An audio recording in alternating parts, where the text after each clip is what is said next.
जय हिंद दोस्तों। हम लोग भाग 5 पढ़ रहे थे। भाग 5 में कुल 100 अनुच्छेद हैं।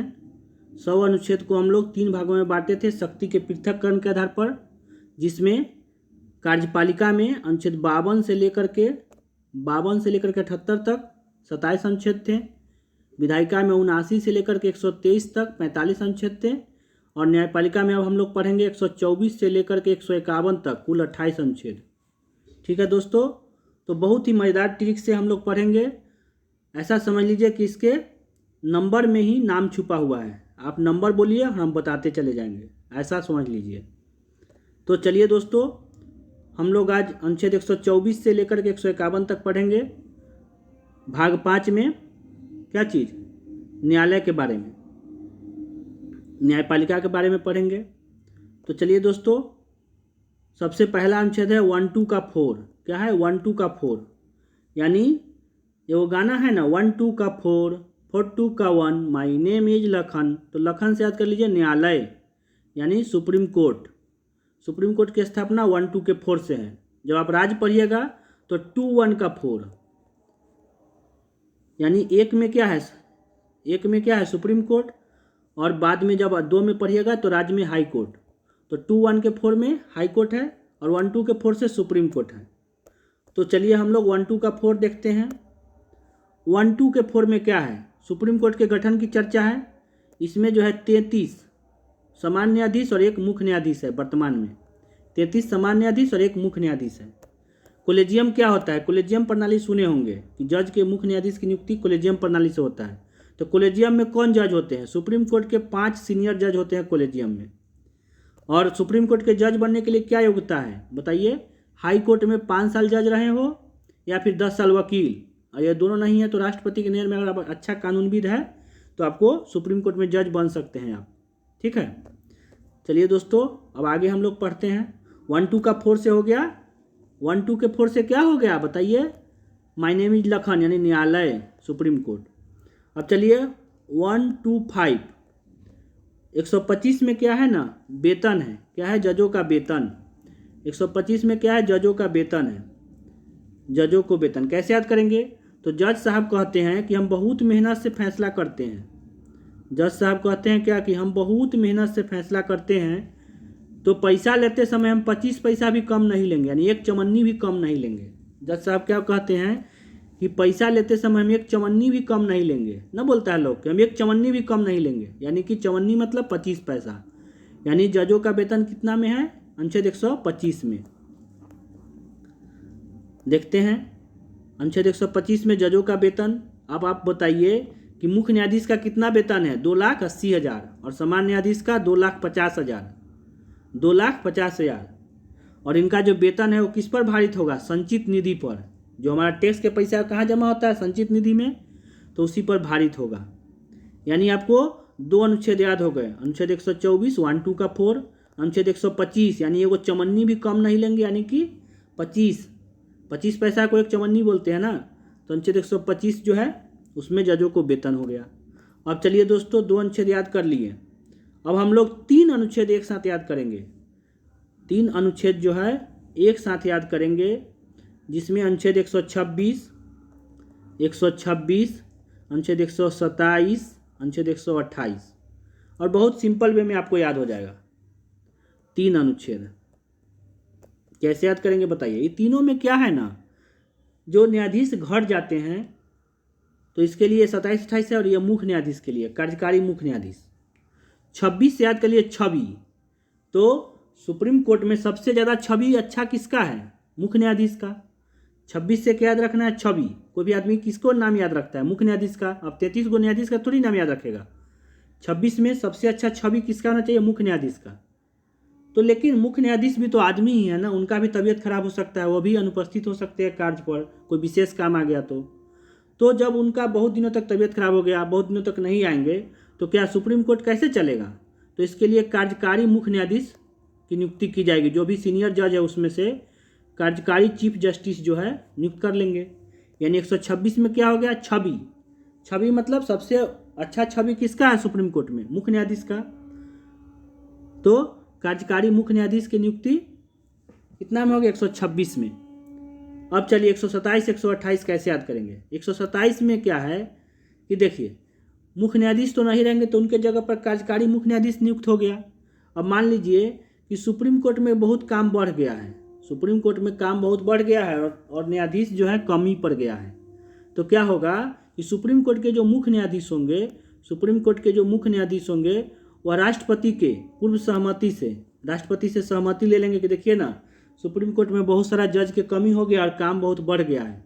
तो राष्ट्रपति जी कहेंगे क्या करना चाह रहे हैं, तो हमको ना हाई कोर्ट से कुछ न्यायाधीश लेना है। राष्ट्रपति जी कहेंगे ठीक है चाहिए। तो सुप्रीम कोर्ट के मुख्य न्यायाधीश जो है वो हाई कोर्ट के मुख्य न्यायाधीश के पास जाएंगे, ठीक है, और कहेंगे कि आपके हाई कोर्ट में जो है ना कुछ हमको जज चाहिए था हाई कोर्ट से। तो कैसा जज, जो सुप्रीम कोर्ट के जज बनने लायक हो, यानी कि जो 5 साल जज रह चुका हो हाई कोर्ट में या फिर 10 साल वकील, तो उसमें से जो है ना हमको कुछ जज दे दीजिए। हाई कोर्ट के मुख्य न्यायाधीश कहेंगे ठीक है, अगर उनका काम चलता है तो कहेंगे ठीक है ले जाइए, लेकिन कुछ दिन काम करा के लौटा दीजिएगा। तो क्या करते हैं, तदर्थ मुख्य न्यायाधीश, तदर्थ न्यायाधीश 127 में क्या है, तदर्थ न्यायाधीश, यानी कि जब काम बढ़ जाता है, न्यायाधीश घट जाते हैं, तो हाई कोर्ट से कुछ न्यायाधीश को बुला के ले आया जाता है। और चलिए 128 में क्या है, अब मान लीजिए कि हाई कोर्ट से बुला के लाने गए, वहाँ भी उनको न्यायाधीश नहीं पूरा, तो क्या करेंगे, वो जाएंगे रिटायर्ड जज के पास। किसके पास जाएंगे, रिटायर्ड जज के पास। अब ये रिटायर्ड जज हैं तो कहेंगे कि चलिए ना, देखिए ना से सुप्रीम कोर्ट में जो है बहुत सारे जज की कमी पड़ गई है, हाई कोर्ट भी गए थे लेकिन काम नहीं हुआ, बहुत कम जज मिला, से आप लोग चलिए थोड़ा मदद कीजिए। अब ये रिटायर्ड जज हैं तो इनको आप रिक्वेस्ट करेंगे ना, ये सीनियर जज है, रिटायर हो चुके हैं, तो इनको रिक्वेस्ट कीजिए कि चलिए थोड़ा सा काम संभालिए। और रिटायर्ड जज हो गए तो बहुत ही सम्मान का पद होता है सुप्रीम कोर्ट का जज बनना। तो रिटायर्ड जज हो गए तो जब ये काम करेंगे तो इनको वेतन भत्ते मिलेंगे, लेकिन यह जज नहीं कहे जाएंगे, क्योंकि जो सुप्रीम कोर्ट से रिटायर हो गए वह देश के किसी भी न्यायालय में या फिर निचले न्यायालय में काम नहीं करेंगे, ये उनका सम्मान का विषय हो गया। ठीक है, तो आपको 3 अनुच्छेद एक साथ याद हो गए। कैसे, फिर से देख लीजिए। 126 में क्या है, छवि। किसका छवि, तो सुप्रीम कोर्ट के मुख्य न्यायाधीश के छवि सबसे ज़्यादा ध्यान रखा जाता है। हम लोग भी परीक्षा में मुख्य न्यायाधीश का ही नाम याद करते हैं। तो मुख्य न्यायाधीश अगर नहीं है तो कार्यकारी मुख्य न्यायाधीश, कार्यकारी मुख्य न्यायाधीश, ठीक है, 126 में हो गया। 127 में जो है ना न्यायाधीश की कमी पड़ेगा तो तदर्थ न्यायाधीश, क्या अनुसार न्यायाधीश, तदर्थ न्यायाधीश, यानी समान न्यायाधीश कर लीजिए। न्यायाधीश के कमी के बाद जो न्यायाधीश लाया जाता है हाई कोर्ट से उसको बोलते तदर्थ न्यायाधीश। तो हाई कोर्ट से ले आए। 128 में अब हाई कोर्ट से भी पूर्ति नहीं हुआ तब जाएंगे रिक्वेस्ट करने रिटायर्ड जज के पास कि सुनिए ना, बहुत सारा न्यायाधीश की ज़रूरत है, हाई कोर्ट से पूरा नहीं उतना न्यायाधीश, आप चलिए थोड़ा काम वहाँ कर दीजिए, उनसे रिक्वेस्ट करना है आपको। तो 126, 127, 128 तीनों याद हो गया। अब चलिए आगे देखते हैं।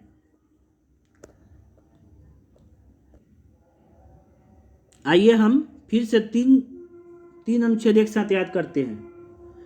अनुच्छेद 129, 130 और 131।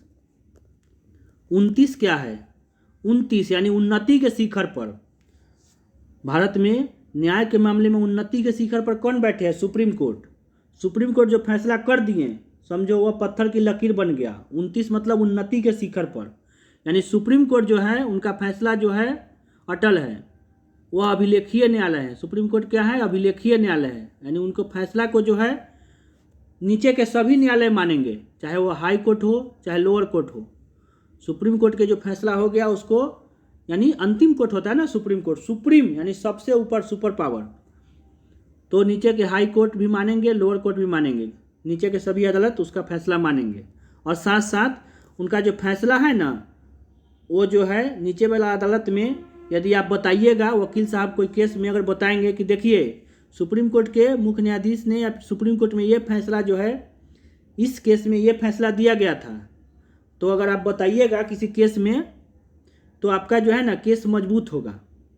यानी जो फैसला है ना उसको सुरक्षित रखा जाता है। सुप्रीम कोर्ट के फैसला को जो भी हाई कोर्ट के वकील लोग हैं वो उसका लेके चलते हैं कि ये फैसला रहेगा ना, तो कोई केस में अगर काम आ गया तो इसको बोल देंगे जज साहब को कि देखिए जज साहब, सुप्रीम कोर्ट के जज साहब ऐसा ऐसा फैसला दिए थे, इस केस में इस तरह का केस था, ऐसा फैसला दिए थे, तो उनका केस क्या हो जाएगा, मजबूत हो जाएगा। अगर उससे रिलेटेड है तो मजबूत हो जाएगा। बोलेंगे हाँ बात तो सही कह रहे हो, तुम एकदम सही बात बोल रहे हो।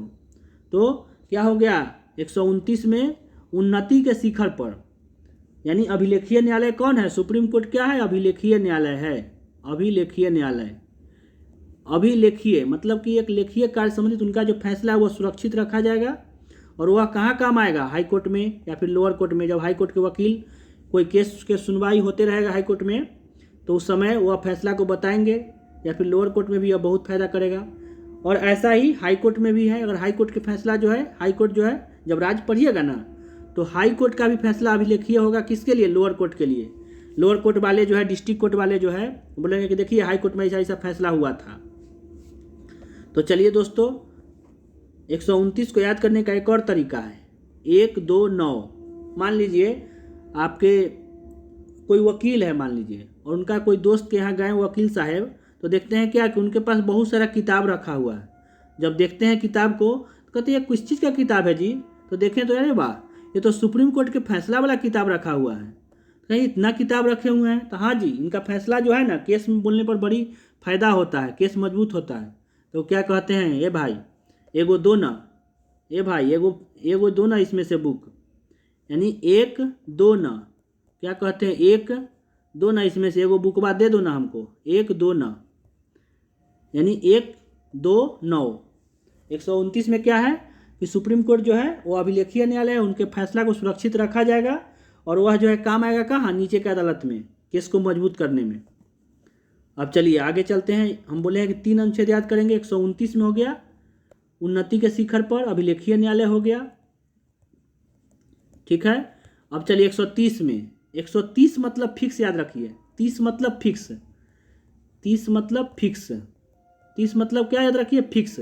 यानी सुप्रीम कोर्ट जो है कहाँ फिक्स कर दिया गया है? दिल्ली में, भारत की राजधानी दिल्ली में फिक्स है। सुप्रीम कोर्ट अभी कहाँ है? भारत की राजधानी दिल्ली में। राजधानी कहाँ कौन होता है? जहाँ पर विधायिका, कार्यपालिका और न्यायपालिका तीनों हो। विधायक यानी संसद कहाँ है? दिल्ली में है। कार्यपालिका यानी मंत्री लोग कहाँ है? दिल्ली में है, राष्ट्रपति जी दिल्ली में है। और न्यायपालिका यानी कि न्यायालय कहाँ है? सुप्रीम कोर्ट, वो भी दिल्ली में है। तो सुप्रीम कोर्ट को कहाँ फिक्स कर दिया गया है? दिल्ली में। लेकिन यह भी कहा गया है कि इसका ब्रांच खोला जा सकता है, ब्रांच खोला जा सकता है। लेकिन ब्रांच खोलने पे क्या होगा कि सुप्रीम कोर्ट के 2 फैसले हो जाएंगे ना। मेन ब्रांच कुछ और फैसला अगर दे दिया एक ही केस में, और उनका जो ब्रांच है वो कुछ और फैसला दे दिया, तो एकीकृत मतलब क्या होता है ना कि एकदम एक फैसला, अटल फैसला, उस पर थोड़ा सा अति गड़बड़ हो जाएगा। इसलिए कोशिश किया जाता है कि अब यही दिल्ली में रहे तो ठीक है। और नीचे तो हाई कोर्ट का ब्रांच आपको मिल जाएगा, इलाहाबाद ब्रांच, ये सब, लखनऊ ब्रांच। लेकिन सुप्रीम कोर्ट जो है वह एक ही जगह है, दिल्ली में फिक्स है। ऐसे जो है क्या कहा गया है कि 130 में क्या कहा गया है? फिक्स, यानी कि सुप्रीम कोर्ट कहाँ होंगे? दिल्ली में होंगे। चलिए देखते हैं 130 में क्या है। सुप्रीम कोर्ट का स्थान, सुप्रीम कोर्ट कहाँ है? दिल्ली में है। राष्ट्रपति इनका खंड यानी ब्रांच जो है अन्य शहर में खोल सकते हैं, ऐसा कहा गया है। सुप्रीम कोर्ट के कुछ जजों के मामले में त्वरित सुनवाई के लिए हैदराबाद तथा जम्मू कश्मीर में अस्थायी खंडपीठ डाला गया था। लेकिन क्या होगा कि ऐसे डालने से कुछ समय के लिए डाला गया था, लेकिन फिर जो है दिल्ली में ही फिक्स रहा। ऐसा नहीं है कि वो परमानेंट ब्रांच बन गया। चलिए आगे देखते हैं हम लोग दोस्तों। अनुच्छेद 131, अनुच्छेद 131 कैसे याद करेंगे बताइए। 31 में है ना सुप्रीम कोर्ट की प्रारंभिक या मूल अधिकारिता। अनुच्छेद 31 में क्या है? सुप्रीम कोर्ट की प्रारंभिक या मूल अधिकारिता। इसको कैसे याद करेंगे? मूल अधिकारिता से कुछ याद आया? कौन सा मूल अधिकार है जो खत्म हो गया? आप बताइए कौन सा मूल अधिकार है जो इसको मोरारजी देसाई ने 44वां संविधान संशोधन करके खत्म कर दिया? संपत्ति के अधिकार। कितना में था? 31 में। तो क्या कीजिए, बेचारा रो रहा था 31 कि हमको जो है ना ख़त्म कर दिए हैं, 301 में डाल दिए हैं। कहें कि मत रो, हम तुमको 131 में लेके आते हैं। यानी इसे ट्रिक बना लीजिए कि 31 जो है रो रहा था, तो 131 में उसको ला दिए, मूल अधिकार से मूल अधिकारिता ला दिए, यानी सुप्रीम कोर्ट का मूल अधिकारिता। सुप्रीम कोर्ट के मूल अधिकारिता। सुप्रीम कोर्ट के क्या अधिकार हैं जी बताइए? तो सुप्रीम कोर्ट जो है ना, समझिए कि सबका फैसला अंतिम में कौन करते हैं? यानी राज्य हो, केंद्र हो, सबका फैसला कौन करता है? Supreme court. कोई भी विवाद होगा तो सबसे ऊपर का न्यायालय सुप्रीम कोर्ट है। तो सुप्रीम कोर्ट जो है उनका अधिकारिता क्या है कि वह केंद्र राज्य के विवाद, यानी अगर केंद्र और राज्य में विवाद हो जाए तो कौन फैसला देंगे? सुप्रीम कोर्ट, क्योंकि उससे ऊपर तो कोई कोर्ट ही नहीं है। और मान लीजिए दो राज्य के बीच में विवाद हो गया, राज्य में विवाद, अगर दो राज्य के बीच में विवाद हुआ तो हाईकोर्ट तो फैसला दे नहीं सकते हैं, सुप्रीम कोर्ट ही फैसला देंगे। तो राज्य के विवाद या फिर केंद्र राज्य का विवाद, तो इसमें जो है फैसला कौन देंगे? Supreme court. यानी आपको 3 अनुच्छेद एक साथ याद हो गए। कौन कौन? 129, 130, 131, 29, 30, 31। कैसे? 29 मतलब उन्नति के शिखर पर कौन बैठे हैं? Supreme court. यानी उनका जो फैसला है वो अटल है, उसको संभाल के रखा जाएगा, अभिलेखीय न्यायालय है। और जब ये वकील साहब जो हैं वो क्या कहेंगे दोस्तवा के, एक दो ना भाई, ये वो किताब दो ना। क्यों भाई? तो जब हम रखेंगे ना किताबा, तो अगर कोर्ट में बोलेंगे जज साहब को कि देखिए सुप्रीम कोर्ट में ऐसा ऐसा फैसला हुआ था इस केस में, तो मेरा केस मजबूत होगा। इससे भी याद कर सकते हैं। 30 मतलब क्या होता है? फिक्स। 30 मतलब फिक्स, यानी दिल्ली में फिक्स है। सुप्रीम कोर्ट कहाँ है? दिल्ली में, लेकिन इसका ब्रांच खोला जा सकता है। 31 में क्या है? 31 बेचारा मूल अधिकार से हट गया था, 31 रो रहा था, तो क्या किया उसको? मूल अधिकार से इसको बना दिया मूल अधिकारिता।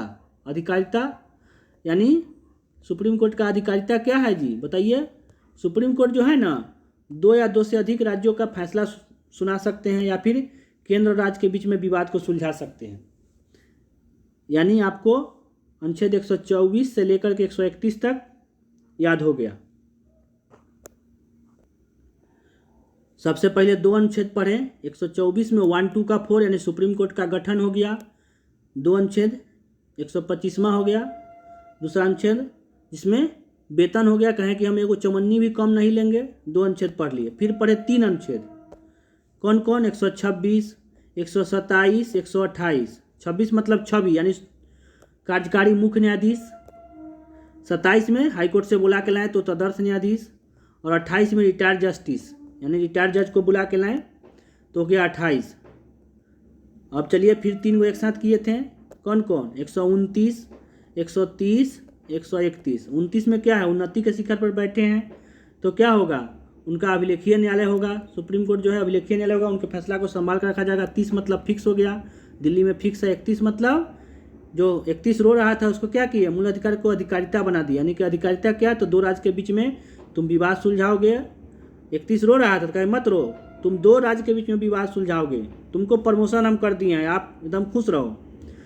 तुम 2 राज्य के बीच में विवाद सुलझाओगे, केंद्र राज्य के बीच में विवाद सुलझाओगे। तो 131 जो है 131 बन करके पूरा खुश हो गया कि चलो अब तो हमको मस्ती हो गया।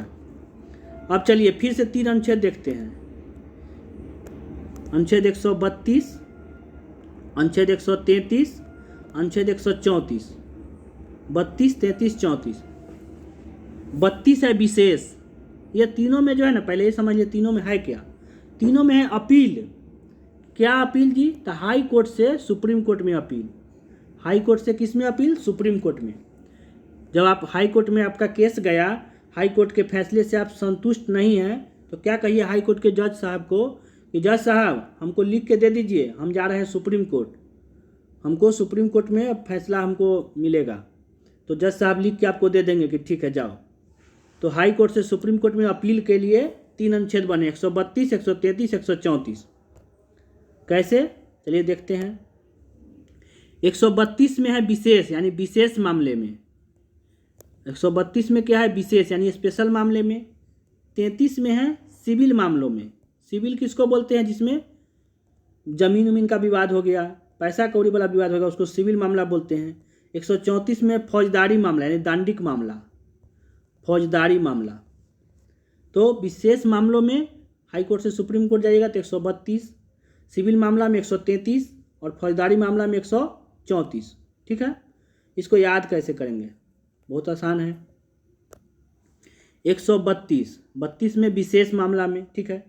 133 में सिविल है और 134 में फौजदारी। अब सोचिए, वो कहानी बताते हैं आपको, एगो कहानी बताते हैं। एगो खेत था, वो खेत में क्या हुआ, एक खेत है, उसमें खेत में ट्री था। ट्री मतलब ट्री, याद रखिए, ट्री मतलब ट्री। तो खेत उत का मामला कौन सा मामला होता है? सिविल मामला। खेत वाला पैसा कौड़ी वाला मामला सिविल मामला होता है। तो खेत में क्या था, ट्री था, थ्री मतलब ट्री, तो 2 गो ट्री था, थ्री यानी ट्री, खेत में ट्री था। तो क्या हुआ कि 2 गो लोग जो है आकर के झगड़ा करने लगे कि ये दोनों जो ट्री है ना वो मेरा है। तो कहा कि दोनों एक को ले लो, तो नहीं, दोनों मेरा है। तो क्या हुआ, खेत का मामला चला गया कोर्ट में, हाई कोर्ट में गया। तो हाई कोर्ट में क्या हुआ, हाई कोर्ट में जो फैसला है उससे संतुष्ट नहीं हुए तो फिर सुप्रीम कोर्ट में गए। तो खेत का मामला गया नहीं, सिविल कोर्ट, सिविल से मामला हो गया ना, सिविल मामला हो गया। तो क्या किया गया, सिविल मामला में 133 यानी ट्री, जब आपसे पूछे कि 133 में यानी थ्री में क्या है, तो कहिए ट्री यानी सिविल मामला में सुप्रीम कोर्ट जाना हाई कोर्ट से। और 3-4, तो ये जो ट्री जो था, ये जो ट्री था, अब बताइए जब सुप्रीम कोर्ट चला गया, ठीक है, और मान लीजिए कि अगर ये तो बिना मारपीट के रह गया तो कोई दिक्कत नहीं, लेकिन ट्री जो है, ट्री के चक्कर में अगर मार के फोड़ दिया, 3-4, 3 मतलब ट्री, इस ट्री के चक्कर में मार के कपार फोड़ दिया यानी खून बहा, तो क्या हो जाएगा, फौजदारी मामला। यानी 3-4 में क्या हो गया, फौजदारी मामला। फौजदारी मामला में हाई कोर्ट में अगर संतुष्ट नहीं हुए तो सुप्रीम कोर्ट जाइएगा, तो हो गया 3-4 यानी 1-3-4। ठीक है दोस्तों, आपको याद हो गया होगा, यानी 3 अनुच्छेद आपको याद हो गए। 132 में विशेष यानी विशेष मामलों में हाई कोर्ट से सुप्रीम कोर्ट में अपील। 133 में थ्री यानी ट्री यानी कि सिविल मामला। 134 में ट्री के चक्कर में मार के फोड़ दिया यानी कि कौन मामला, फौजदारी मामला में। ये हो गया सिविल मामला में। 3 अनुच्छेद याद हो गए। अब चलिए, अब हम लोग 2 अनुच्छेद याद करते हैं, 135 और 136। 35 जो है ना पुराना, 35 से क्या याद रखिए, 35 यानी पुराना, 35 से पुराना। क्या पुराना जी, तो एगो ना पुराना जमाना में अंग्रेज के समय वो संघीय न्यायालय बना था। क्या बना था, संघीय न्यायालय बना था। तो जब सुप्रीम कोर्ट बना ना, तो संघीय न्यायालय यानी केंद्र का न्यायालय, तो बोला गया कि जब सुप्रीम कोर्ट बन ही गया है तो संघीय न्यायालय का सारा शक्ति क्या कीजिए ना कि सुप्रीम कोर्ट में डाल दीजिए और संघीय न्यायालय खत्म कर दीजिए। तो क्या किया गया, 135 मतलब पुराना याद रखिए, यानी पुराना जो न्यायालय था संघीय न्यायालय, उसका पावर किस में डाला गया, सुप्रीम कोर्ट में। आज़ादी के बाद उसका पावर क्या डाला गया, सुप्रीम कोर्ट में। यानी पुराना था 35, अंग्रेज के समय बना था, तो उसका पावर सुप्रीम कोर्ट में डाल दिया। अब 136 देखते हैं। 35 मतलब क्या याद किए थे, पुराना। 136 में चलते हैं। 36, अब बताइए हाई कोर्ट से सुप्रीम कोर्ट में अपील करना है, तो कोई भी चाहेगा कि हम डायरेक्ट सुप्रीम कोर्ट में चल जाए। तो सब चाहता है, क्या चाहता है, जैसे कोई क्रिकेट खेलता है तो क्या चाहता है कि 6 बॉल में 6 छक्का मारे। सब चाहता है कि 6 बॉल में 6 छक्का मार के 36 रन मार दे। 6 बॉल में 6 छक्का यानी कि मैक्सिमम हो गया ना 36 रन। तो उसी प्रकार न्याय के मामले में सब चाहता है ना कि हम 36 यानी कि 6 छक्का मारे यानी 36 रन मार दें, यानी सब चाहता है कि सुप्रीम कोर्ट चले जाए। तो सुप्रीम कोर्ट बोले ऐसे तो बड़ा गड़बड़ हो जाएगा, ऐसे तो कोई भी आकर के सुप्रीम कोर्ट में चला आएगा ना, तो वो कहें कि देखिए सुप्रीम कोर्ट में जो है हम तय करेंगे, यानी कि सुप्रीम कोर्ट जो है कुछ मामले में अपने विवेक से इजाज़त देंगे। सुप्रीम कोर्ट क्या करेंगे, अपने विवेक से इजाज़त देंगे। 136 में क्या है, 6 बॉल में 6 छक्के यानी 36 रन नहीं मारना है, सुप्रीम कोर्ट नहीं जाना है। तो सुप्रीम कोर्ट कुछ मामले में जब हाई कोर्ट से सुप्रीम कोर्ट में अपील होगा तो क्या होगा, हाई कोर्ट से सुप्रीम कोर्ट में अपील होगा तो क्या होगा, सब सोचेगा कि चलो हाई कोर्ट में नहीं संतुष्ट है, इस बार तो सुप्रीम कोर्ट जाएंगे और 6 बॉल में 6 छक्का मारेंगे, यानी कि एकदम सुपर पावर के पास जाएंगे। तो सुप्रीम कोर्ट कहे कि ना ऐसा नहीं चलेगा, कुछ मामला में जो है हम अपने विवेक से इजाज़त देंगे। ठीक है, 136 भी आपको याद हो गया। 2 अनुच्छेद 135 में पुराना यानी संघीय न्यायालय वाला सुप्रीम कोर्ट में डाल दिया गया। 136 में 6 बॉल में 6 छक्का, सब चाहता है कि सुप्रीम कोर्ट चले जाएं हाई कोर्ट से, तो कहें कि नहीं कुछ मामले में हम अपने विवेक से इजाज़त देंगे। ठीक है, अब चलिए दोस्तों, बहुत ही इंपॉर्टेंट अनुच्छेद 137, ये बहुत ही इंपॉर्टेंट है। देखते हैं 137 में क्या है। 137 में यहाँ पे लिखा हुआ है, देख लेते हैं। न्यायिक पुनरावलोकन अर्थात सुप्रीम कोर्ट अपने फैसले बदल सकती है। अब बताइए कि सुप्रीम कोर्ट कहते हैं कि हमारा फैसला अटल है, हम जो फैसला कर दिए वो कर दिए। नहीं होता है कि मैं जब बोल दिया फिर तो मैं अपने आप की भी नहीं सुनता। तो सुप्रीम कोर्ट कहते हैं कि जो मैं फैसला कर दिया वो कर दिया। तो कहता है कि हमारे फैसले को कोई चेंज नहीं कर सकता है, हमारे फैसले को, सुप्रीम कोर्ट के फैसले को कोई चेंज नहीं कर सकता है। तो कौन चेंज करेगा? तो हम ही करेंगे चेंज। सुप्रीम कोर्ट के फैसला को दूसरा कोई चेंज नहीं कर सकता है, तो चेंज कौन करेगा? तो हम ही करेंगे। तो क्या होता है कि समय और परिस्थिति के अनुसार जब ज़रूरत पड़ता है कि नहीं, जो मेरा फैसला था उस समय के लिए ठीक था, लेकिन इस समय और परिस्थिति में कुछ और चाहिए, तो सुप्रीम कोर्ट क्या करते हैं? अपने फैसले को पुनर्अवलोकन, यानी कि फिर से उस फैसला पर विचार करते हैं। पुनर्अवलोकन यानी पूर्ण अवलोकन, मैंने फिर से अवलोकन करते हैं, अपने फैसले को चेंज करते हैं। तो आप ऐसे याद कर लीजिए, 37 मतलब शैतानी, 37 मतलब शैतानी। ये ट्रिक के लिए बता रहे हैं दोस्तों, सीरियस मत लीजिएगा। 37 मतलब शैतानी, यानी ये शैतानी हुआ ना, कहते हैं कि हमारे फैसला को कोई नहीं बदल सकता है और आप ही बदल देते हैं। हमारे फैसले को कोई नहीं बदल सकता और आप ही बदल देते हैं। ये याद करने के लिए बहुत वीवीआई अनुच्छेद है सुप्रीम कोर्ट का, बहुत अच्छा। ये बहुत ही इंपॉर्टेंट अनुच्छेद है, न्यायिक पुनर्अवलोकन का अधिकार। इससे जो है ना संसद भी डरती है। ये जो 137 जो है ना, उससे संसद भी डरती है, क्योंकि संसद जब कोई कानून बनाती है ना, तो सुप्रीम कोर्ट कहते हैं ना कि हम उसका जांच करेंगे इस कानून का, यदि वह संविधान के मूल ढांचा के खिलाफ हुआ तो हम उसको ख़त्म कर देंगे। अब बताइए, संविधान के भीमराव अम्बेडकर ढांचा बनाए गए हैं, वैसे तो कानून उल्टा पुल्टा बन जाएगा तो ढांचा ही खराब हो जाएगा। तो ये बहुत ही इंपॉर्टेंट अनुच्छेद है, अनुच्छेद 137। देखिए दोस्तों, इसका कहानी सुन लीजिए। सुप्रीम कोर्ट ने चंपकम दोराइजन मामला 1960 में, फिर बेरुबारी मामला में यह प्रस्ताव कहा था कि प्रस्तावना को संविधान का अंग नहीं माना। ये दोनों जो है प्रस्तावना को संविधान का अंग नहीं माना और कहें कि इसमें संशोधन नहीं होगा। लेकिन केशवानंद भारती मामले में सुप्रीम कोर्ट ने कहा कि न्यायिक पुनर्अवलोकन का प्रयोग करके अपने फैसले को बदला जा सकता है और प्रस्तावना को संविधान का अंग मान लिया।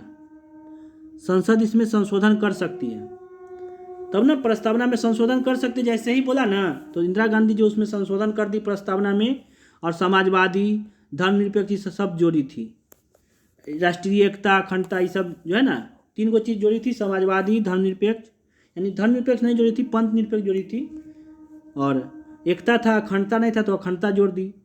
तो जैसे ही ये बोले केशवानंद भारती, बहुत बड़ा केस है केशवानंद भारती, सुप्रीम कोर्ट के 13 जज जो है मिल करके, 13 जज की बेंच जो है फैसला दिए थे, केशवानंद भारती बनाम केरल राज्य, बहुत इंपॉर्टेंट है। तो क्या किए, प्रस्तावना को संविधान के अंग मान लिए, और लेकिन एक बात कहे थे ये केशवानंद भारती कि मूल ढांचा का सिद्धांत दिए थे, बहुत ही इंपॉर्टेंट है। मूल ढांचा का सिद्धांत दिए थे कि संविधान के मूल ढांचा में परिवर्तन नहीं होना चाहिए। भले ही आप चेंज कीजिए कानून को, प्रस्तावना में भी चेंज कीजिए या फिर कोई कानून बनाइए, लेकिन संविधान के मूल ढांचा को प्रभावित नहीं होना चाहिए। अगर मूल ढांचा को प्रभावित होगा तो हम क्या करेंगे, उस कानून की समीक्षा करेंगे, जांच करेंगे, पुनर्अवलोकन करेंगे और उस कानून को ही अब खत्म कर देंगे, समझे ना। यानी कि इससे सुप्रीम कोर्ट भी डरते हैं। ये जो है अनुच्छेद 137 इससे। तो आप कैसे याद करिएगा, 37 मतलब शैतानी, न्यायिक पुनर्अवलोकन का अधिकार। वक्त और परिस्थिति में आप अपने फैसले बदल सकते हैं, सुप्रीम कोर्ट कहते हैं कि हम बदल सकते हैं। अब चलिए अनुच्छेद 138, अनुच्छेद 138 और 140 को एक साथ याद करेंगे। 138 को 140 को क्या करेंगे, एक साथ याद करेंगे। अनुच्छेद 38, अनुच्छेद 138 में क्या है, 138, और अनुच्छेद 140 पढ़ना है। 138 में है ना, जब आप अनुच्छेद 38 पढ़ रहे थे तो क्या पढ़े थे, 38 में क्या था, लोक कल्याणकारी राज्य, यानी कि और गए तो आपको 30 किलो चावल मिला था, और 30 और गए तो आपको क्या मिला था, 30 किलो गेहूँ मिला था, यानी कि राशन कार्ड बनवाए थे, यानी लोक कल्याण हुआ था आपका। तो और गए तो 30 किलो गेहूँ मिला, पहले मिलता नहीं था उतना, कोटा में कम गेहूँ मिलता था, तो और गए तो 30 किलो गेहूँ मिला, यानी कि आपका अधिकार क्या बढ़ गया, आपका सम्मान बढ़ गया। उसी प्रकार यहाँ भी याद कीजिए, 38 में क्या याद करना है, और गए ना तो आपको जो है आपका अधिकार बढ़ गया। ऐसे ट्रिक बना लीजिए कि और गए तो 30 किलो गेहूँ मिला, यानी कि और गए तो आपका अधिकार बढ़ गया। कैसे, तो सुप्रीम कोर्ट को जो है अधिकार संसद चाहे तो बढ़ा सकती है, सुप्रीम कोर्ट के अधिकार जो है अधिकारिता में वृद्धि कर सकती है, कौन, संसद। और गए तो अधिकार आपका बढ़ गया, यानी सुप्रीम कोर्ट के अधिकार कौन बढ़ा सकते हैं, संसद। संसद संशोधन करके सुप्रीम कोर्ट को अधिकार बढ़ा सकते हैं। और इसी से रिलेटेड 140 में क्या है, चाल चल गया, 140 में बहुत बड़ा चाल हो गया। क्या चाल हो गया, 140 में ना चाल हो गया। क्या चाल हो गया, बहुत बड़ा चाल हुआ था। 42वां संविधान संशोधन 1976 में हुआ था, उसमें इंदिरा गांधी जो है 1976 में 42वां संविधान संशोधन 1976 में हुआ। इंदिरा गांधी जो है ना गुस्सा करके, इंदिरा गांधी का जो है ना उनका प्रधानमंत्री का हथिया अवैध कर दिया था इलाहाबाद हाई कोर्ट। तो जब वो पावर में आई तो क्या की कि सुप्रीम कोर्ट का बहुत सारा अधिकार छीन ली थी। तो उसी से रिलेटेड एक ये अनुच्छेद 140 है। कहा गया है कि अनुच्छेद 140 में कि सुप्रीम कोर्ट को अनुपूरक शक्तियाँ दी जाएगी। अब बताइए, इंदिरा गांधी पावर छीन लिए 42वां संविधान संशोधन में, तो फिर 44वां संविधान संशोधन हुआ 1978 में, 42वां हुआ था 1976 में, ठीक है, फिर 44वां 1978 में, तो उनका सुप्रीम कोर्ट का पावर दे दिया गया। तो उसी से याद रखिए चाल हो गया 40 में, उनका पावर छीन लिया गया था तो फिर पावर दे दिया गया। तो अनुच्छेद 140 में कहा गया है, क्या कहा गया है कि सुप्रीम कोर्ट को अनुपूरक शक्ति मिलेगा।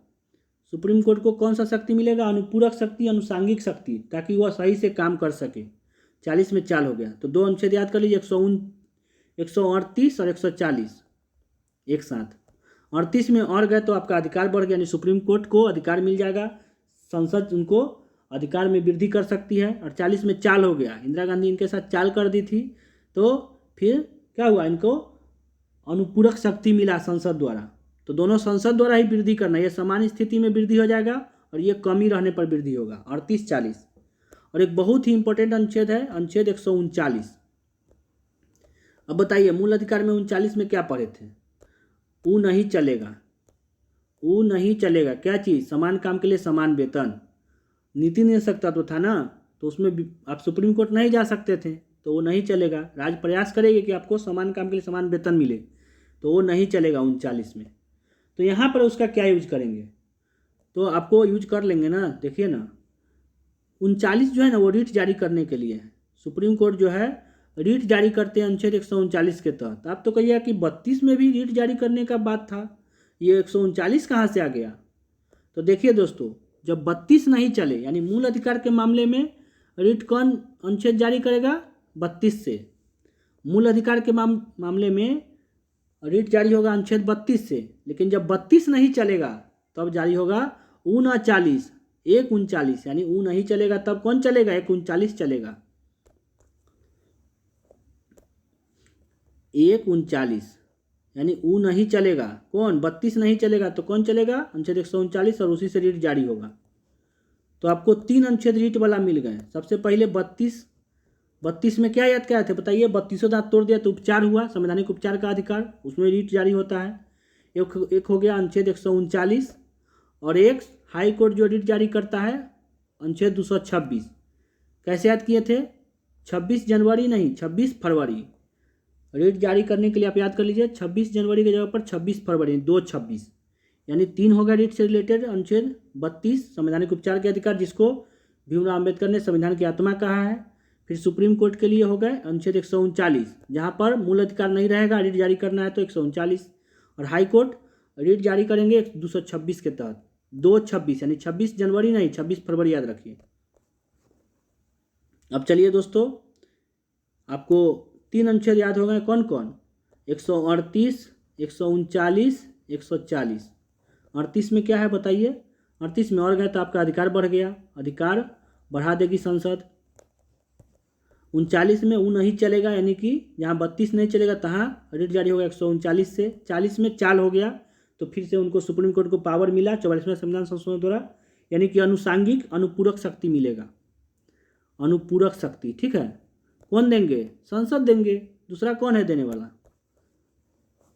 अब चलिए दोस्तों आगे देखते हैं, आगे क्या देखते हैं? अनुच्छेद 141, 3 अनुच्छेद फिर देखते हैं, 141, 142, 143। 141 में कहता है एक ताली, 1 ताली। देखिए सुप्रीम कोर्ट, आप सब पहले से ही जान रहे हैं कि सुप्रीम कोर्ट क्या है? सुपर पावर वाले हैं। तो सुप्रीम कोर्ट का जो फैसला हो गया वो अटल हो गया। एक बार सुप्रीम कोर्ट का फैसला हो गया और सब लोग बजा दिए ताली, वाह वाह वाह, सुप्रीम कोर्ट का फैसला हो गया। तो एक बार अगर ताली बज गया तो फिर वह क्या हो गया? समझिए कि पत्थर के लकीर हो गया। तो 41 में है एकीकृत न्यायपालिका। हमारे देश में क्या किया गया है? एकीकृत न्यायपालिका रखी गई है। यानी सुप्रीम कोर्ट क्या है, सुपर पावर है। एक तालीस एकीकृत, एक तालीस से एकीकृत याद रखिए, या फिर एक बार ताली बजा दिए सुप्रीम कोर्ट के फैसला हो गया तो वह सभी निचला अदालत मानेगा, एकीकृत है। लेकिन जैसे अमेरिका हो गया तो अमेरिका में हाई कोर्ट के फैसला को कोई जरूरी नहीं है कि सुप्रीम कोर्ट के फैसला को हाई कोर्ट माने, ठीक है। लेकिन यहाँ पे क्या है, सबसे नीचे है लोअर कोर्ट, डिस्ट्रिक्ट कोर्ट, उसके ऊपर हाई कोर्ट के ऊपर सुप्रीम कोर्ट। सुप्रीम कोर्ट जो फैसला दे दिया इस सबको मानना पड़ेगा। तो सुप्रीम कोर्ट क्या है, एकीकृत न्यायपालिका है भारत में। सुप्रीम कोर्ट का पावर सुपर पावर है, एक तालीस, यानी एक बार ताली बजा दिए खत्म काम। 142 जल्द देखिए, 142 में क्या है, 142 और 143 याद कीजिए। 42 में है विवाद, 42 को ना विवाद से याद कीजिए। 42 में ऐसे विवाद नहीं है, उसमें है कि सुप्रीम कोर्ट जो है ना पूर्ण न्याय की बात करते हैं, पूर्ण न्याय की बात करते हैं। लेकिन आपको हम कह रहे हैं विवाद से याद करने के लिए, अयोध्या विवाद से याद कीजिए। अयोध्या मामला जो है, अयोध्या विवाद जो है उससे याद कीजिए आप 142 और 143। कैसे, तो 142 में जो है सुप्रीम कोर्ट जो कहें कि अयोध्या मामले में जो है ना सुप्रीम कोर्ट सिर्फ फैसला नहीं सुना है, उन्होंने एक आदेश भी दिया। क्या आदेश दिया, तो उन्होंने बोला था ना कि एक सुप्रीम कोर्ट कहे थे कि अयोध्या मामले में कि एक ट्रस्ट का निर्माण कीजिए, मंदिर निर्माण के लिए ट्रस्ट का निर्माण कीजिए। यानी सुप्रीम कोर्ट जो है ना बहुत ही इंपॉर्टेंट अनुच्छेद है ये, कौन, 142 जो है बहुत इंपॉर्टेंट अनुच्छेद है। 143 वाला है ये वाला। 142 जो है बहुत इंपॉर्टेंट अनुच्छेद है। इसमें जो है ना अयोध्या विवाद में सुप्रीम कोर्ट जो है सिर्फ फैसला ही नहीं दिए, उसमें आदेश भी दिए। और वो आदेश जो है सुप्रीम कोर्ट का आदेश क्या बन गया, कानून बन गया। अब बताइए कानून बनाने का काम किसका है, विधायिका का। तो सुप्रीम कोर्ट कभी कभी आदेश देते हैं और आदेश कानून बन जाता है। आदेश क्या दिए थे अयोध्या मामले में, तो आप 42 से विवाद याद रखें। अयोध्या विवाद में सुप्रीम कोर्ट आदेश दिए कि मंदिर निर्माण के लिए क्या करना है, ट्रस्ट बनवाना है, ट्रस्ट बनाना है। कभी कभी सुनते होंगे आप, कभी कभी सुनते होंगे कि सरकार को फटकार लगाएं, कोई भी राज्य सरकार को या केंद्र सरकार को। जैसे वैक्सीन मामले में सरकार से सुप्रीम कोर्ट सवाल पूछे कि वैक्सीन मामले में क्या क्या कदम उठाए हैं, ठीक है। तो सुप्रीम कोर्ट कहते हैं कि हम जनता को पूर्ण न्याय देंगे। पूर्ण न्याय मतलब हो गया कि हम फैसला तो सुनाएंगे ही, और हमको अगर लगा कि जनता जो है खुद नहीं आ रहा है हमारे पास और कोई ऐसा मामला है तो हम क्या करेंगे, अपने तरफ से आदेश भी देंगे सरकार को। और जब तक सरकार उस पर कानून नहीं बनाती है तब तक मेरा आदेश क्या होगा, कानून बनेगा। तब तक मेरा आदेश क्या होगा, कानून होगा। इसी के तहत जो है अनुच्छेद 142 के तहत ही कभी कभी राज्य सरकार को, केंद्र सरकार को कुछ कामों में सुप्रीम कोर्ट फटकार लगा देती है। अब चलिए अनुच्छेद 143। तो 142 और 143 बोले कि अयोध्या मामले पर याद रखना है। अयोध्या मामले में क्या हुआ था, सुप्रीम कोर्ट जो है आदेश दी थी ट्रस्ट बनाने के लिए, आदेश मान लीजिए इसमें अयोध्या मामले से। और अयोध्या मामले में जो है राष्ट्रपति महोदय हाई कोर्ट के मुख्य न्यायाधीश से सलाह मांगने गए थे। यानी कि हाई कोर्ट के मुख्य न्यायाधीश से, सुप्रीम कोर्ट के मुख्य न्यायाधीश से सलाह मांगने गए थे, कौन, राष्ट्रपति जी, अयोध्या मामले में कि कैसे होगा, इसमें कुछ बताइए। अयोध्या मामले बहुत बड़ा मामला है, धार्मिक मामला है। तो राष्ट्रपति जी गए थे किसके लिए, किससे सलाह मांगने, सुप्रीम कोर्ट के मुख्य न्यायाधीश से, चीफ जस्टिस से। तो चीफ जस्टिस जी सलाह दिए होंगे, लेकिन इसमें यह कहा गया है कि चीफ जस्टिस जो है, मुख्य न्यायाधीश जो है, वह सलाह देने के लिए बाध्य नहीं है और न ही राष्ट्रपति उनका सलाह मानने के लिए बाध्य है। यानी चीफ जस्टिस भी सलाह देने के लिए बाध्य नहीं है और राष्ट्रपति भी उनके सलाह मानने के लिए बाध्य नहीं है। तो आपको दो अनुच्छेद एक साथ याद रखना है। अनुच्छेद दो क्या, तीन अनुच्छेद।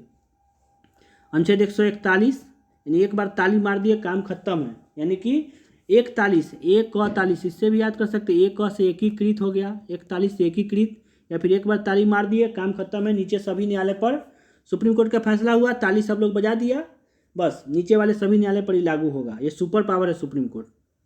142 में क्या है, 42 से विवाद से याद रखिए। कौन सा विवाद, अयोध्या विवाद। इसमें कहते हैं सुप्रीम कोर्ट कि हम पूर्ण न्याय करेंगे, बहुत इंपॉर्टेंट है 42, याद रखिएगा। इसी में जो है ना 42 में क्या करते हैं सुप्रीम कोर्ट, किसी को भी जैसे कि ठीक से काम नहीं करते हैं तो उनको जो है फटकार लगा देते हैं।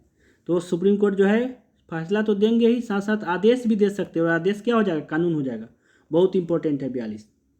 और 43 में क्या है, तो 43 में हो गया कि राष्ट्रपति जी सुप्रीम कोर्ट के मुख्य न्यायाधीश से सलाह मांगने के लिए जा सकते हैं। जैसे कानून के मामले में राष्ट्रपति जी तो विधायिका, कार्यपालिका और न्यायपालिका तीनों के हेड है ना राष्ट्रपति जी। विधायिका के अंतर्गत जब कानून बनता है तो उनका साइन से कानून बनता है।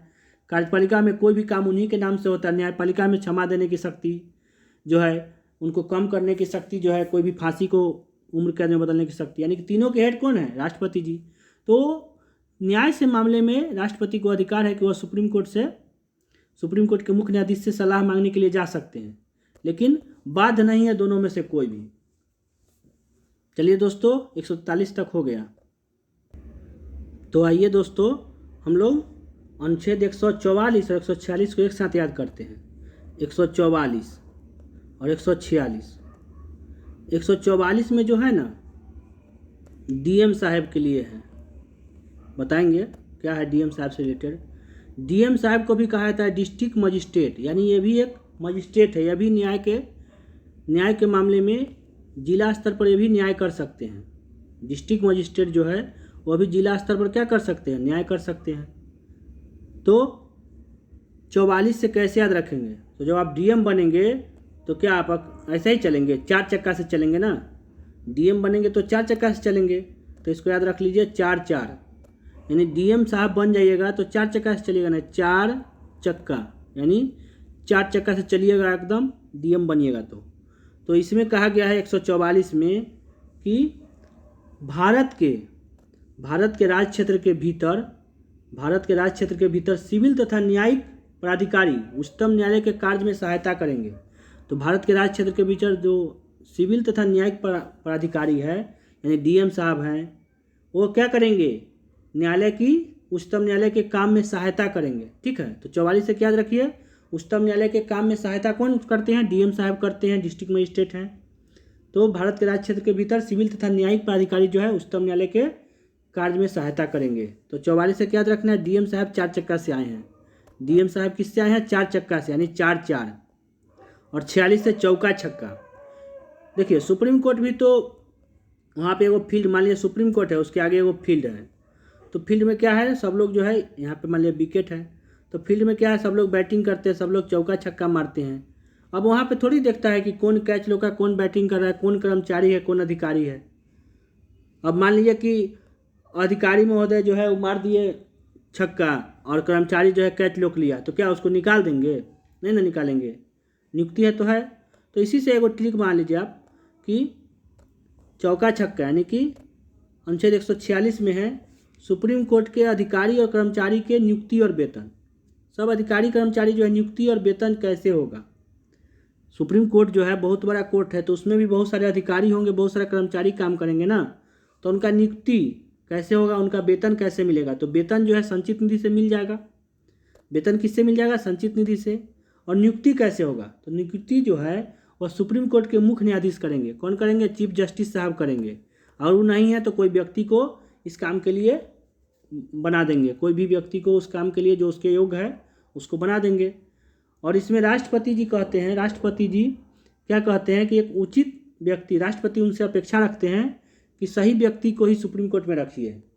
जो कि मान लीजिए कि अधिकारी कर्मचारी की नियुक्ति कैसे कीजिए, तो सुप्रीम कोर्ट है ना, तो यूपीएससी से कर लीजिए अधिकारी कर्मचारी की नियुक्ति। सुप्रीम कोर्ट में जैसे सचिवालय में जाते हैं, सुप्रीम कोर्ट से जाते हैं, यूपीएससी से जाते हैं, उसी तरह से सुप्रीम कोर्ट में भी अधिकारी कर्मचारी यूपीएससी से चले जाएं, ऐसा राष्ट्रपति अपेक्षा रखते हैं।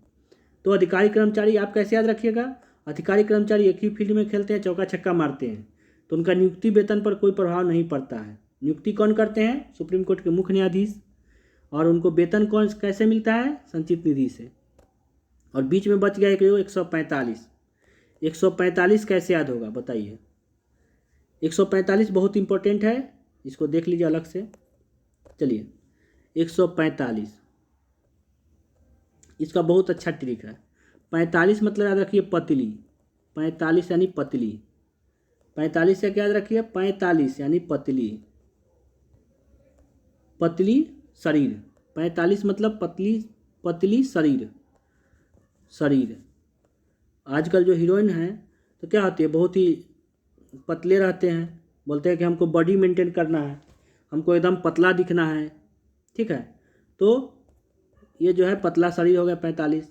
तो उनसे पूछिएगा ना कि आप बड़ी मेंटेन करके रखे हुए हैं, तो बोलेंगे ना जानते हैं हम तेलपक नहीं खाते हैं, जिम जाते हैं। वो अलग अलग नियम बताएंगे कि आप भी तेलपक मत खाइए, जिम जाइए और खाना कम खाइए। तो ये सब हम लोग से चलेगा, उनका नियम जो है हम लोग से फॉलो नहीं होगा और हम लोग ऐसे ही रह जाते हैं। तो उसी प्रकार याद कर लीजिए 45 से पतले शरीर, यानी 45 में याद रख लीजिए 45 में जो है सुप्रीम कोर्ट जो है अपना कानून बनाते हैं। जब उनको पतली शरीर वाले से पूछते हैं तो अपना नियम कानून बताने लगती है। तो इसी से याद रखिए कि सुप्रीम कोर्ट जो है अपना नियम बनाते हैं किससे, अनुच्छेद 145 में। सुप्रीम कोर्ट जो है वो अपना नियम कानून बनाएंगे ना कि संसद द्वारा बनाई गई किसी विधि के उपबंध के अधीन बनाएंगे। संसद जो है जो कानून बनाए उसके उपबंध के अधीन बनाएंगे अपना नियम कानून, और समय समय पर राष्ट्रपति के अनुमोदन से न्यायालय की पत्ती प्रक्रिया को चलाने के लिए क्या करेंगे, नियम बनाएंगे। तो 45 में क्या याद कर लिए, नियम कानून। सुप्रीम कोर्ट जो है नियम कानून बनाएंगे।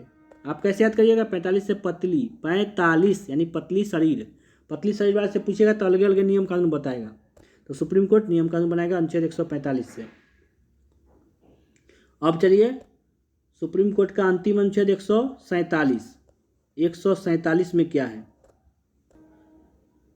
147 में है निर्वाचन। देखिए जब आप भाग 6 पढ़िएगा ना तो कहा जाएगा कि राज्य में जो है ना प्रत्येक राज्य में एक हाई कोर्ट होगा, और एक हाई कोर्ट जो एक से अधिक राज्य का भी कार्यभार देख सकता है। एक हाई कोर्ट एक से अधिक राज्य का भी कार्यभार देख सकता है, लेकिन ऐसे कहा गया कि प्रत्येक राज्य में एक हाई कोर्ट होगा। तो वही निर्वाचन कहा गया 147 में। लास्ट अनुच्छेद है किसका, ये सुप्रीम कोर्ट का लास्ट अनुच्छेद 147। ठीक है, अब चलते हैं अनुच्छेद 148 से लेकर के 51 तक। 48, 49, 50, 51 4 अनुच्छेद जो है वह किससे, नियंत्रक एवं महालेखा परीक्षक से रिलेटेड है। 148 अब आए हैं कैग साहब। CAG, controller and auditor general, controller and auditor general CAG साहब। कैग कौन होते हैं, जो भारत के संचित निधि जो है जिसमें हम लोग टैक्स के पैसा जमा करते हैं, ठीक है, वो संचित निधि के सुरक्षा कौन करते हैं, संचित निधि पर नियंत्रण कौन रखते हैं, यही कैग साहब जो है। तो इसको कैसे याद रखिएगा, 48 बहुत ही इंपॉर्टेंट है। 148 अब मान लीजिए किसी को संचित निधि से पैसा निकालना है, और कैग साहब इस पर नज़र बनाए हुए हैं, तो वो अगर और जाएंगे ना 48 और जाएंगे ना तो किसी को हिम्मत नहीं है कि इससे पैसा निकल जाए ऐसे।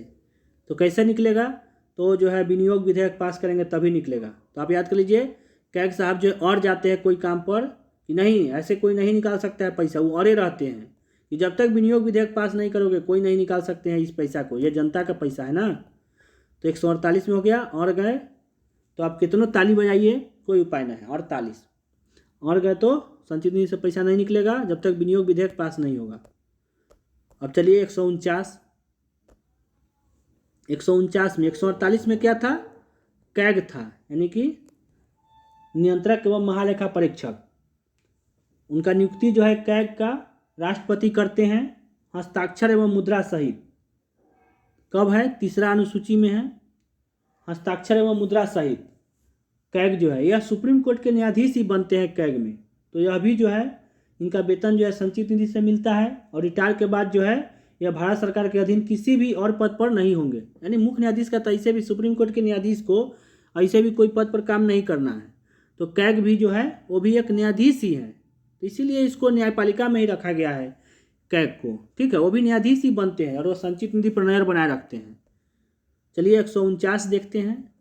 148 में नियंत्रक महालेखा परीक्षक साहब आ गए हैं।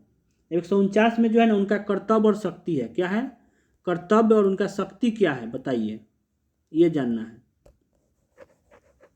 148 में है कैग आ गए हैं, और हम और गए हैं तो कोई नहीं उन पर नियंत्रण रख सकता है, एकदम और गए हैं। 48 यानी नियंत्रक एवं महालेखा परीक्षक और गए हैं तो उनका नियंत्रण एकदम असंभव है। 149 में क्या है, तो इनका जो है कर्तव्य और शक्ति क्या है। देखिए दोस्तों, पहले आप समझिए, दो तरह का समिति होता है, प्राक्कलन समिति। क्या होता है, प्राक्कलन समिति, और एक होता है लोक लेखा समिति। प्राक्कलन समिति और लोक लेखा समिति, दो प्रकार की समिति होता है। प्राक्कलन समिति, जब बजट बनता है ना तो बजट में कितना पैसा खर्चा होगा इसका आकलन कौन करते हैं? प्राक्कलन समिति। और जब बजट में जब पैसा खर्चा हो जाता है तो उस पर बहस कौन करते हैं? कैसे पैसा खर्चा हुआ, ठीक से हुआ कि नहीं हुआ, तो होते हैं लोक लेखा समिति। ये जांच करते हैं लोक लेखा समिति। इसी के जांच से घोटाला पकड़ाता है 2G स्पेक्ट्रम, 3G स्पेक्ट्रम, लोक लेखा समिति। तो आकलन कौन करते हैं? बजट यानी पैसा कौड़ी वाला बात हो गया। तो आकलन करने के लिए बजट का 30 गो सदस्य होते हैं लोकसभा के, क्योंकि लोकसभा जनता चुनती है ना लोकसभा में सदस्य। तो प्राक्कलन समिति में 30 सदस्य जो हैं लोकसभा के होते हैं, ठीक है। और उसके बाद जो है लोक लेखा समिति में 22 सदस्य लोकसभा के, 15 सदस्य लोकसभा के और 7 सदस्य राज्यसभा के होते हैं। इसीलिए प्राक्कलन समिति को और लोक लेखा समिति को दोनों को जुड़वा बहन कहा गया। एक ये बजट बनने से पहले अनुमान करेगा और ये लोक लेखा समिति बजट बनने के बाद जो है जांच करेगा। तो कैग का क्या काम है इसमें, ये बताइए। कैग का काम ये है कि कैग जो है लोक लेखा समिति में बैठेंगे और वो जो है एक कैग से रिपोर्ट प्राप्त करके लोक लेखा समिति जो है कैसे कैसे पैसा खर्चा हुआ है। अब बताइए कि कैग जो है वो कहाँ रखे हुए हैं ना यार? संचित निधि पर। अब संचित निधि से पैसा निकला है तो कैग साहब क्या किए? रिपोर्ट बना के रखे हैं। अब इस रिपोर्ट को लोक लेखा समिति जो उठाएगी कैग के रिपोर्ट से और उस पर जो है क्या करेगी? जांच करेगी कि कैसे पैसा खर्चा हुआ है। तो उसमें जो है ना कैग भी बैठेंगे, यानी नियंत्रक महालेखा परीक्षक बैठेंगे और बताएंगे कि कैसे कहाँ क्या हुआ है। जो वो बैठेंगे, उस सबको सलाह मशविरा देंगे, ठीक है। और कैग का रिपोर्ट बहुत ही जटिल होता है, उसको साधारण भाषा में करके संसद में पेश किया जाएगा, क्योंकि बहुत सारे संसद को समझने में नहीं आएगा। तो याद कर लीजिए 148 में क्या है? कैग है। 48 मतलब और गए तो उन पर कोई नियंत्रण नहीं, यानी नियंत्रक महालेखा परीक्षक, ठीक है। और गए तो कोई नियंत्रण नहीं है। 149 में उनका कर्तव्य हो गया। उनका कर्तव्य क्या है? तो संचित निधि की रक्षा करना। और कर्तव्य और शक्ति क्या है? तो शक्ति तो वही ना हो गया, संचित निधि की रक्षा करना। कर्तव्य हो गया कि लोक लेखा समिति में बैठेंगे जहाँ पर 15 गो लोकसभा के 7 गो राज्यसभा के सदस्य होते हैं और वह पैसा खर्चा कैसे कैसे हुआ है संचित निधि से उसका जांच करेंगे। 148 49 याद हो गया ना। अब चलिए 50 51, 150 और 151, बस ये लास्ट है 2 अंतु। 50 में होता है 50, तो 50 से याद करिए प्रारूप। 50 से क्या याद करिए? प्रारूप। यानी कि जो कैग का जो रिपोर्ट होता है वो बहुत ही टेढ़ा भाषा में होता है, बहुत ही जटिल होता है। तो उसको साधारण भाषा में करके, यानी कि कैग के रिपोर्ट का जो है राज्य के लेखाओं का, संघ और राज्य के लेखाओं का प्रारूप।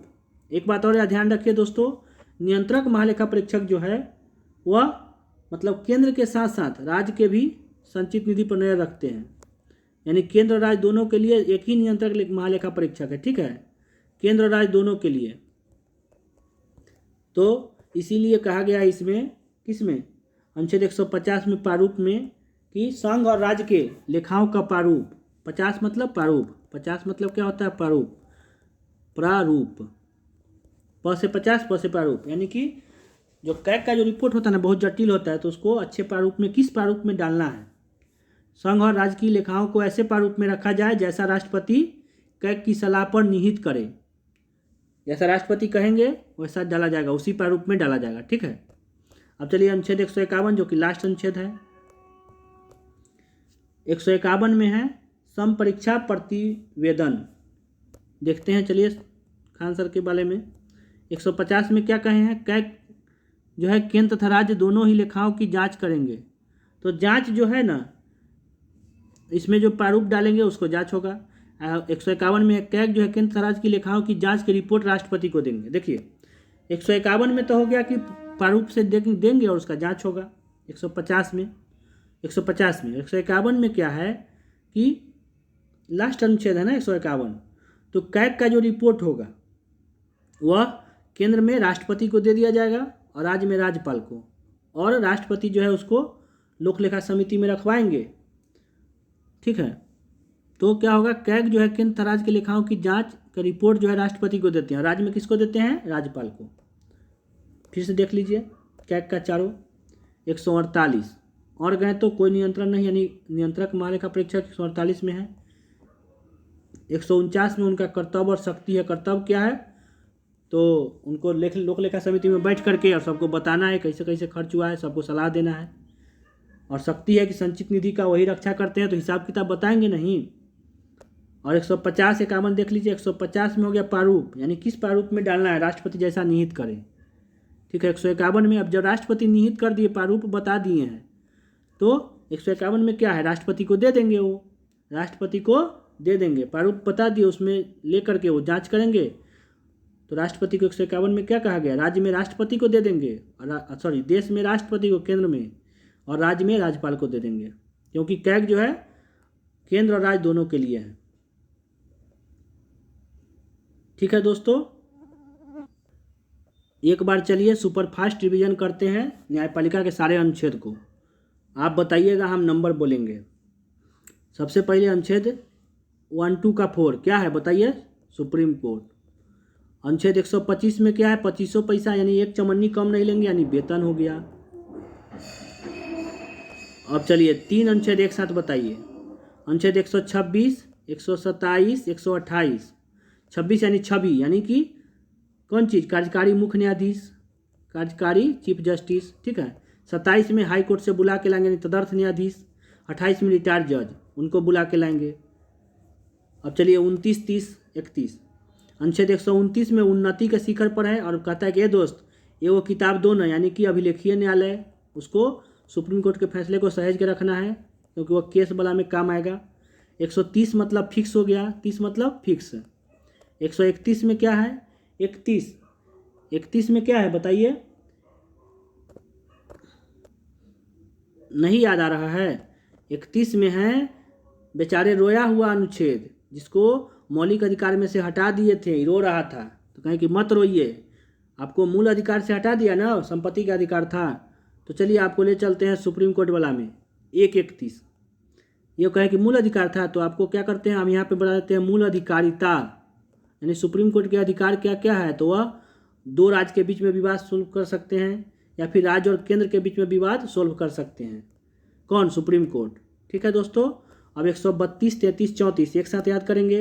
132, 133, 134 बताइए, ये तीनों में क्या है, 132, 33, 34 में है अपील वाला। कहाँ से कहाँ अपील, हाई कोर्ट से सुप्रीम कोर्ट में। 134 का एक कॉ भी बनाया है, जिसमें कहा गया है कि हाई कोर्ट में अगर संतुष्ट नहीं है, तो हाई कोर्ट जो है एक प्रमाण पत्र बना देगा, या तो वो अपने मन से बना दे, या फिर जो व्यक्ति हैं वो बोलेंगे कि थोड़ा सा मौखिक आवेदन करेंगे कि थोड़ा बना दीजिए, हमको सुप्रीम कोर्ट जाना है। तो 132 में है विशेष, यानी विशेष मामलों में।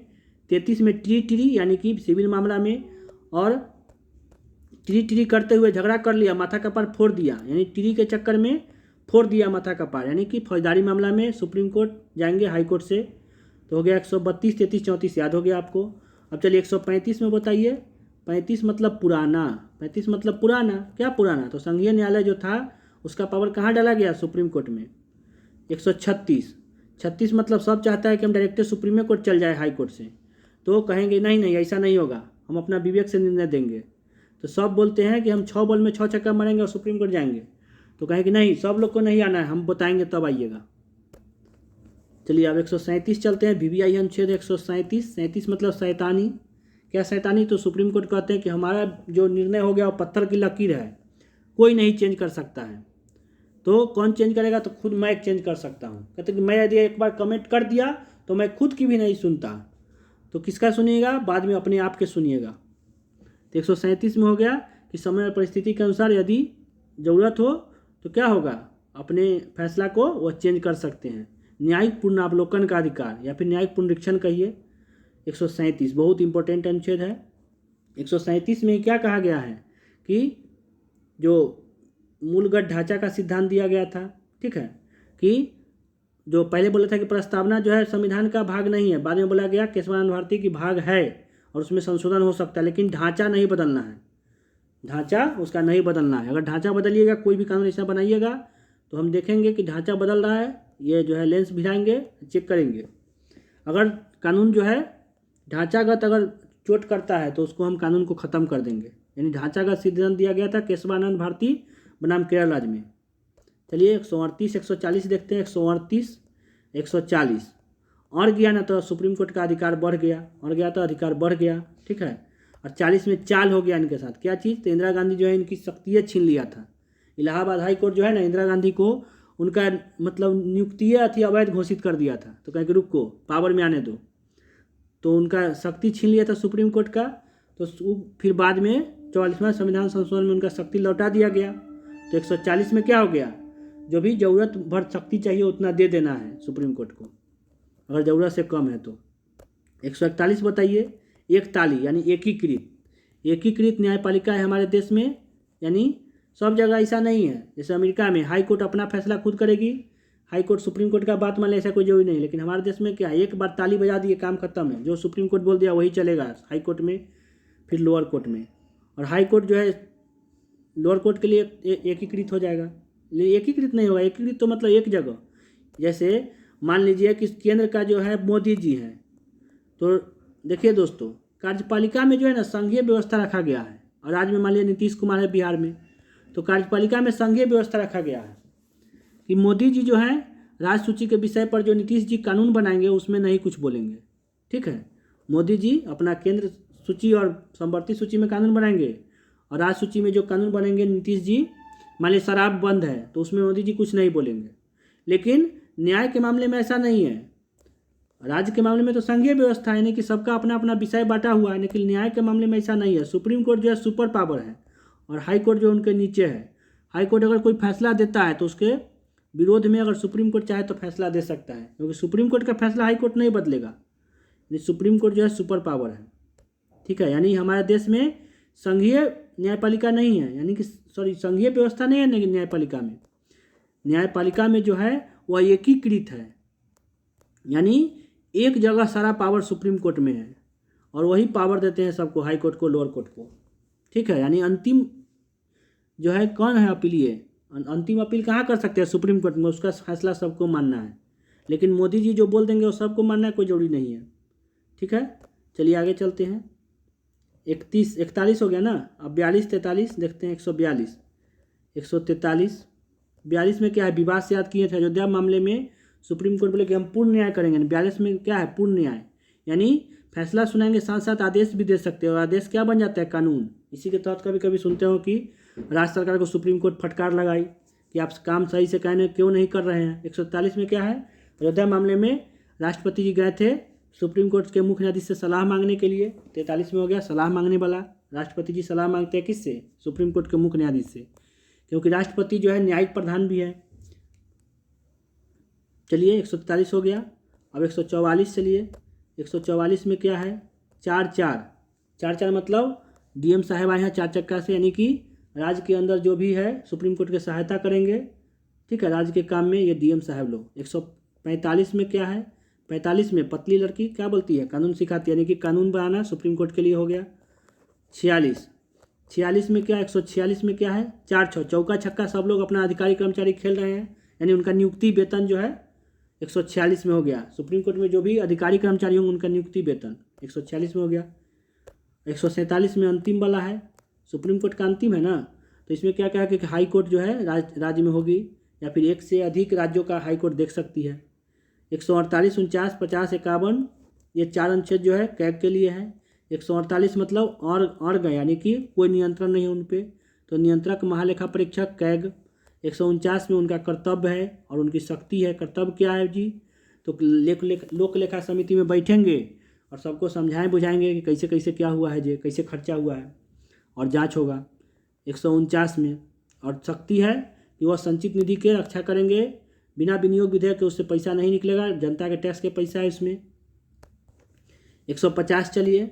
150 में क्या है? प से 50 प से प्रारूप, यानी कि इसका जो प्रारूप जो है ना, किसका? कैग का जो रिपोर्ट होता है उसका प्रारूप बहुत ही जटिल होता है, तो राष्ट्रपति जी जैसा नियत करेंगे वैसा प्रारूप में पेश करना है, उसका जांच होगा। 151 में क्या है? तो इसमें कहा गया है ना कि जो प्रारूप जो है ना वो केंद्र स्तर पर राष्ट्रपति को दे देना है और राज्य स्तर पर राज्यपाल को दे देना है। ठीक है, तो आज के लिए इतना ही। जय हिंद, जय भारत।